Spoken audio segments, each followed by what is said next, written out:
Como que surgiu o seu interesse por pesquisar o Bonfim, Marcelina? O interesse surgiu no final da década de 90 do século passado, quando nós começamos a fazer uma pesquisa para um projeto grande denominado 100 anos de artes plásticas em Belo Horizonte, que era coordenado pela Marília Andrés e pelo Fernando Pedro, da Conarte. Nesse projeto, a ideia inicial éramos buscar artistas e artesãos que tivessem participado do processo de construção da capital, enfim.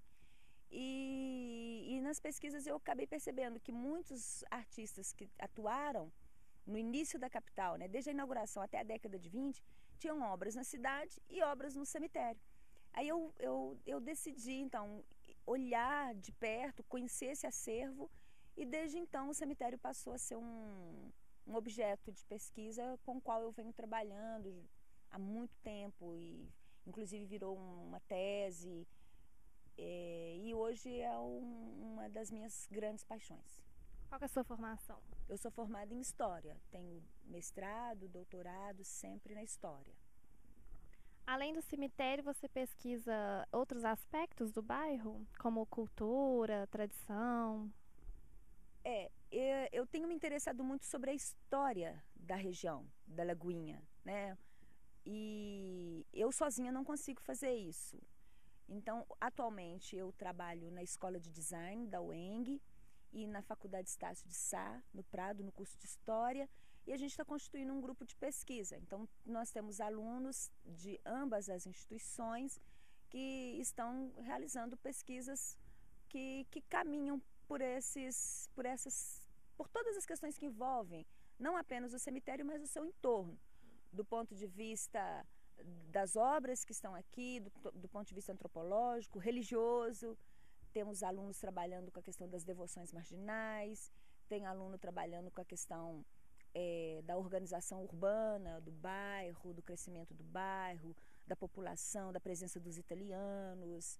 Então, o cemitério ele é muito rico, essa região é muito instigante. O que você acha de mais importante que o cemitério agrega para a cidade? A história que ele carrega, e por ser um espaço de memória, o cemitério, aqui no cemitério você consegue reconstruir uma parte da história de Belo Horizonte.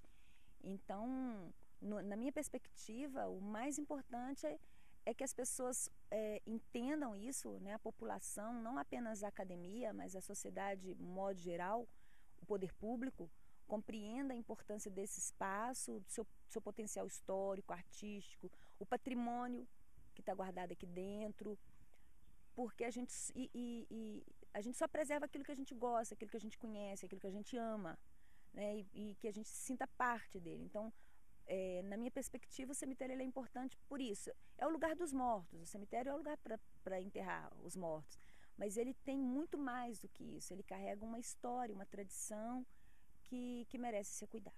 E isso é muito comum a gente encontrar nos cemitérios, os anjinhos espreme-limão. É muito bonito, esse aqui é um dos túmulos mais antigos que nós temos aqui. Esse tipo de construção com essa cabeceira de túmulo, com esse oratório. Alguém tá cuidando dele, porque ele tá fechado, tá vendo? E tá lá dentro a, a urna, né, com os restos mortais. A irmã Benigna é uma freira que passou a vida fazendo caridade, ajudando as pessoas.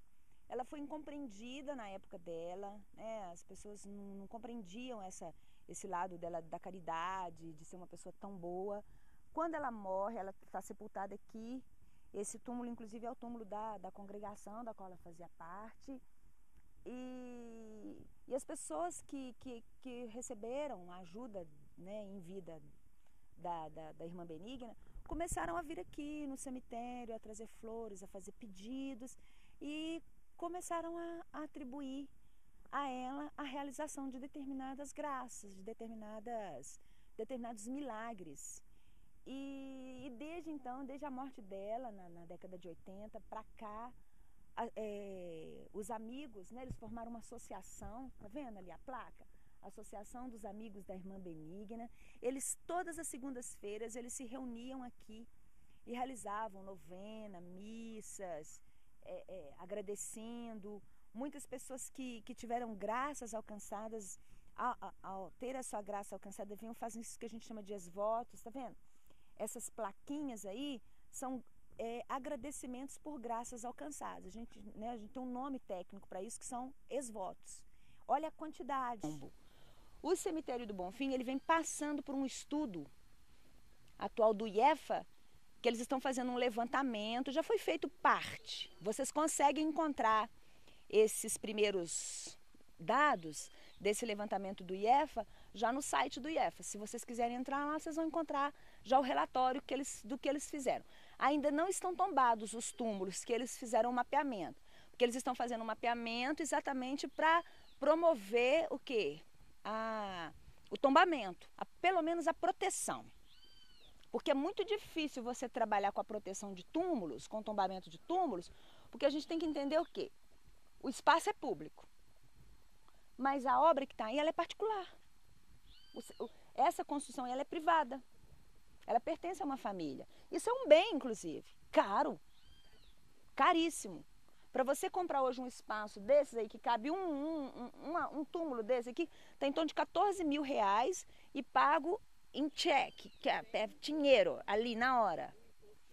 E fora isso, fora o imposto, o condomínio, né? A taxa de manutenção, quer dizer, não é barato manter um túmulo desse. E fora que você compra, você tem que manter, né? Tem que cuidar, tem que ter construção. Então é um processo muito lento, muito difícil. Um cemitério planejado, mas a ocupação é difusa. As quadras que começaram a ocupação são as quadras onde nós vamos depois, que visitarmos a Irmã Benigna, vocês vão ver que as quadras onde tem muitos túmulos em mármore. Porque até a década de 20, 30 ainda se usava muito mármore. Então é para lá, quadra 17, 18. Onde você vê túmulos em mármore, foram os primeiros. Depois da década de 40 para cá, começam a usar muito o granito preto e as esculturas em bronze. Então você vai ver as quadras para o lado de lá, naquela parte mais alta, você vai ver que elas são muito mais escuras por causa do tipo de material que foi sendo usado. Então, as quadras que você vai ver uma claridade, eu chamo que são clareiras, são as primeiras. Mas não significa que ela seja a número 1. Não.